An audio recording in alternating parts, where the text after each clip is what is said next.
खबरों में आगे बढ़ेंगे। सपा नेता आजम खान के ठिकानों पर छापेमारी की गई है। सुबह से ही इनकम टैक्स की छापेमारी लगातार जारी है। रामपुर से लखनऊ तक हड़कंप मचा हुआ है। जौहर यूनिवर्सिटी को लेकर यह छापेमारी की जा रही है। कल भी सपा नेता आजम खान के ठिकानों पर आयकर विभाग की रेड चल रही थी और आज भी सुबह से इनकम टैक्स के तमाम अधिकारी रेड कर रहे हैं। रामपुर से लखनऊ तक हड़कंप मचा है, खलबली मची है।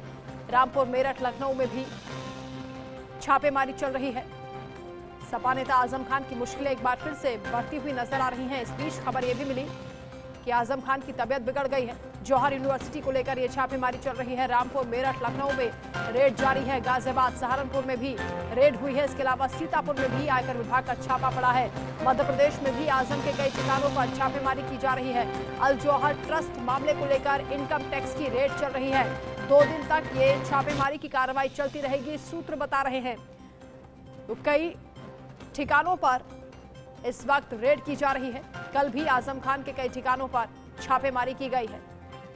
हड़कंप मचा हुआ है इस कार्रवाई को लेकर। अल जौहर ट्रस्ट मामले पर यह पूरा एक्शन जारी है।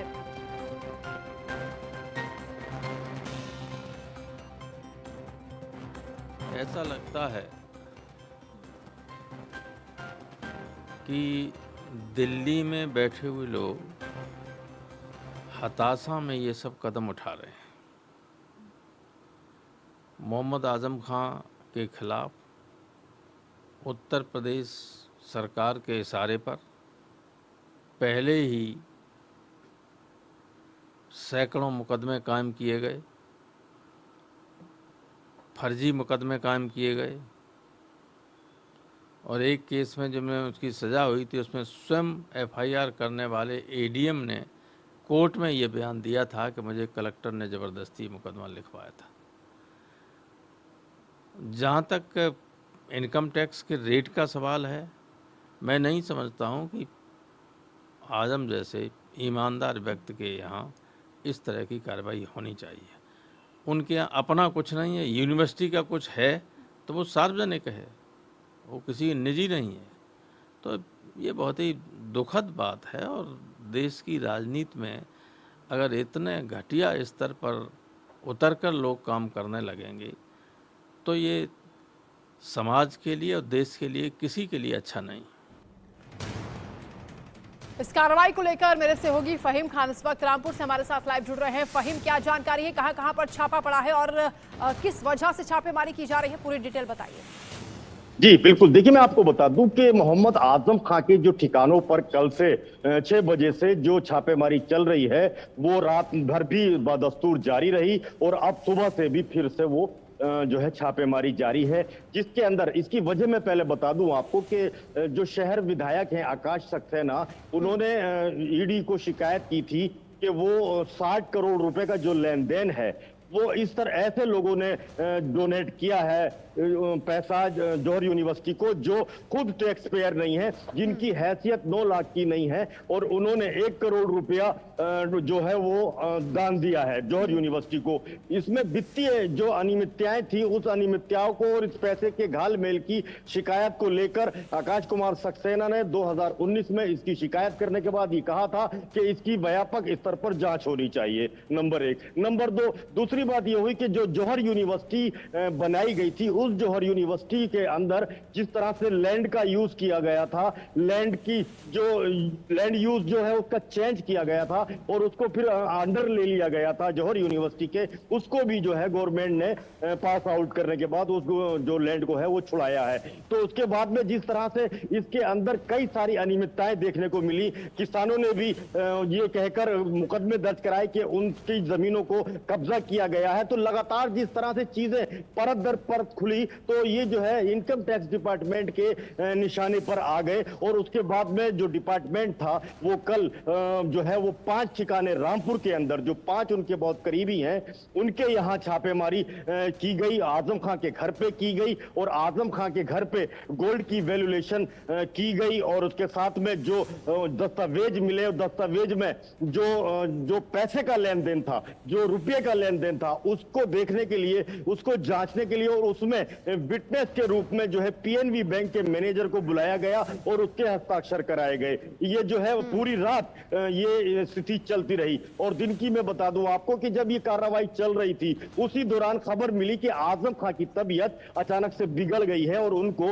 एक रूम में शिफ्ट किया गया है जहां वो आराम करेंगे। तो जिस तरह से ये स्थिति जो है सामने आई, उस स्थिति को देखते हुए जो है वो कहीं से भी ऐसा नहीं लगा कि विभाग ने जो है मेडिकल एड उनको दिया हो, लेकिन लगातार स्थिति बन रही थी कि हो सकता है कि आजम खां को रामपुर से कहीं दिल्ली शिफ्ट किया जाए, सर गंगाराम हॉस्पिटल में शिफ्ट किया जाए, लेकिन ऐसा नहीं मिला। लेकिन लगातार बदस्तूर रेड जारी है और उसमें क्या क्या चीजें सामने आई हैं ये कहना अभी थोड़ा मुश्किल होगा, क्योंकि ये जो है अधिकारी जितने भी बाहर आते हैं वो बिल्कुल मीडिया फेस नहीं कर रहे हैं और नहीं बता रहे हैं, लेकिन हम अंदाजा लगा सकते हैं कि बहुत कुछ वहां से निकलने वाला है। जी ठीक है फहीम, आप बने रहिए हमारे साथ, लौटेंगे आपके पास, कुछ और अपडेट्स भी आपसे लेंगे।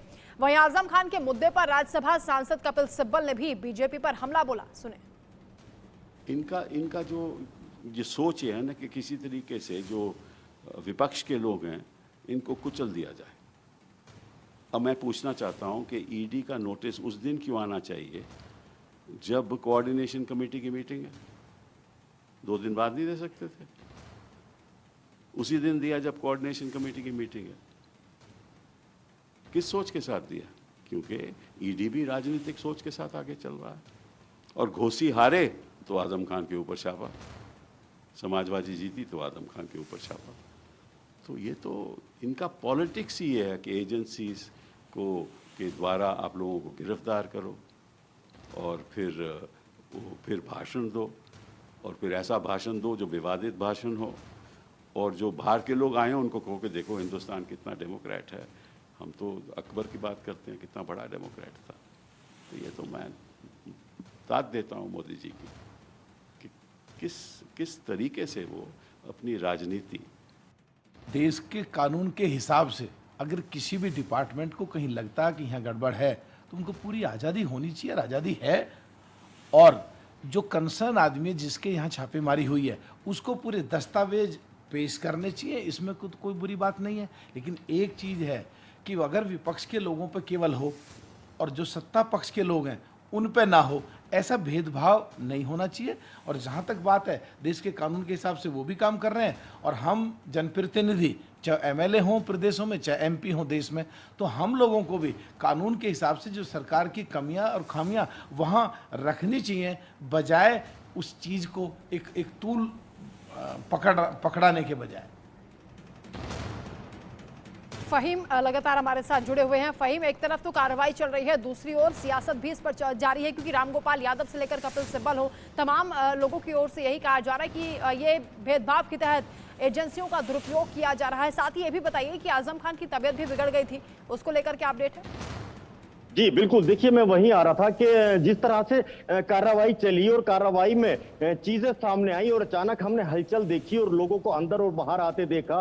जो गोल्ड का वैल्यूएशन करते हैं, वैल्यू निकालते हैं, वो टीम अंदर गई। उसके बाद में पीएनबी बैंक के मैनेजर अंदर गए, वो बाहर आए। तो उसके बाद में अचानक से पता ये लगा कि आजम खां की तबीयत बिगड़ गई, और उनकी तबीयत इतनी ज्यादा बिगड़ गई कि उनको रेस्ट करने के लिए दूसरे रूम में भेजना पड़ा। और इसकी पुष्टि जो ईडी के जो लोग थे, जो आईटी के निकल के आए थे अधिकारी वहां अंदर से, वो उन्होंने बताया, तो इसकी पुष्टि वही हुई। तो उससे पता लगा कि आजम खान की तबीयत अचानक से जो बिगड़ी है उससे हलचल बढ़ी, और जो उनके समर्थक थे उनका जमावड़ा लगना शुरू हुआ। और जब जमावड़ा लगना शुरू हुआ तो फिर जो लोकल पुलिस थी वो हरकत में आ गई, और लोकल पुलिस ने जो है वो 3 जो समर्थक थे आजम खां के, उनको उठाने के बाद हिरासत में ले लिया और थाने भेज दिया। और थाने भेजने के बाद उनको अभी तक उनकी जमानत नहीं हुई। खैर दूसरी बात ये रही कि जो डिपार्टमेंट की जो छापेमारी थी वो चल रही थी और उसको पूरी रात चालू रखा गया। और चालू रखने के साथ ही अब दिन में अभी अपडेट के लिए हम जैसे निकलेंगे तो आगे अपडेट अपने दर्शकों को, अपने व्यूअर्स को देंगे। एक और सवाल यहाँ पर, अभी तक जो कार्रवाई हुई है उसमें क्या कुछ हासिल हुआ है और कब तक एक्शन जारी रहेगा?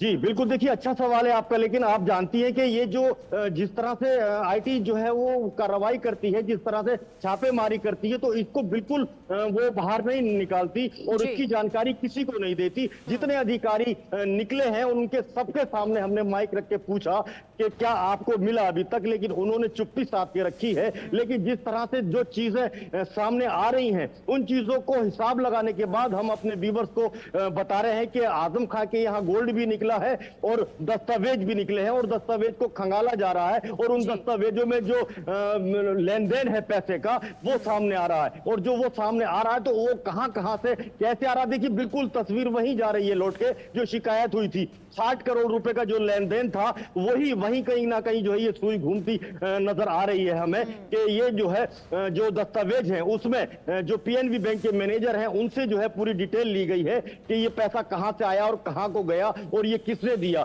जो डोनेशन आया है वो रिकॉर्ड में है और रिकॉर्ड में जिसने डोनेशन दिया है वो पैसा किस हैसियत का इंसान बिल्कुल था फहीम, वो गहनता जिसने से ये जांच हो donation रही है और बहुत कुछ अभी पर्दाफाश होने वाला है। आप नजर बनाकर रखिएगा। फिलहाल बहुत शुक्रिया तमाम जानकारी के लिए।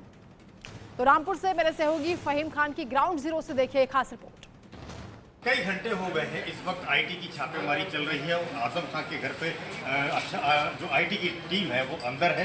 आप देख सकते हैं ये वो गेट है जिससे एंट्री करने के बाद आईटी की टीम अंदर पहुंची है और आजम खां के दोनों बेटे और उनके साथ में आजम खां की पत्नी डॉक्टर तंजीम फातिमा वो भी जो है अंदर ही है। यानी कि पूरा परिवार अंदर है और किसी को भी बाहर आने की शायद इजाज़त नहीं है, जिसकी वजह से नहीं निकल पाते हैं लोग घर से। तो जिस तरह से एक जो आईटी के अधिकारी थे वो बाहर आए हैं, हमसे उनसे पूछने की कोशिश की हमने कि क्या है ये मामला और कितनी देर जो है ये छापेमारी चलेगी। आप देख सकते हैं कि ये विभाग की गाड़ी है, आईटी विभाग की ये गाड़ी है। आईटी डिपार्टमेंट जो है वो लगातार आप देख सकते हैं कि किस तरह से जो है वो छापेमारी कर रहा है।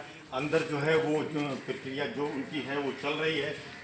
सुनने में ये आया है जैसा कि सूत्र बता रहे हैं कि सभी लोग अंदर हैं और अंदर उनको बंद किया हुआ है और जो प्रक्रिया होती है डिटेल्स की निकालने की वो अपनाई जा रही है। ये आजम खां का घर है, रिहाइश है उनकी और यहाँ आजम खां के घर पे जो है इस टाइम छापेमारी चल रही है। आप देख सकते हैं ये इसी गेट से जो है वो टीम अंदर गई है।